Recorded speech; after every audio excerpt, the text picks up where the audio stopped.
தேவையில்லாமல் உருவாக்கப்பட்டது. தேவையில்லாமல்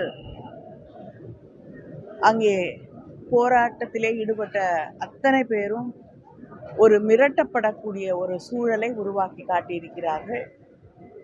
இந்த பிரச்சனையை பற்றி அங்கே இருக்கக்கூடிய ஸ்பீக்கர் அவர்களிடமும் ஒரு கடிதம் கொடுக்கப்பட்டது. அது மட்டும் இல்லாமல் போலீஸ்லேயும் காங்கிரஸ் சார்பிலே ஒரு எஃப்ஐஆர் ஒரு கம்ப்ளைண்ட் கொடுக்கப்பட்டது. ஆனால் இதுவரை எஃப்ஐஆர் கூட பதிவு செய்யப்படவில்லை என்பதுதான் உண்மை. என்னுடைய பேச்சு திரித்து கூறப்பட்டது அப்படின்னு சொல்லி அமித்ஷா சொல்லியிருக்காரு. அம்பேத்கர் வாழ்ந்த காலத்துல ஒரு பாரத ரத்னா கூட காங்கிரஸ் கொடுக்கல அப்படின்னு சொல்லியிருக்காரு. எப்படி பாக்குறேன்?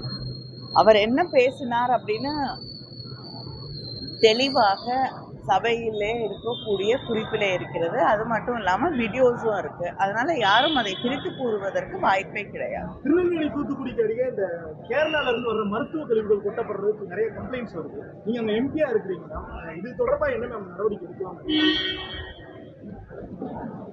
இல்லை, அங்க இருக்கக்கூடியவர்களிடமும் பேசி இதை தடுப்பதற்கான நடவடிக்கை நிச்சயமாக எடுக்க வேண்டும்.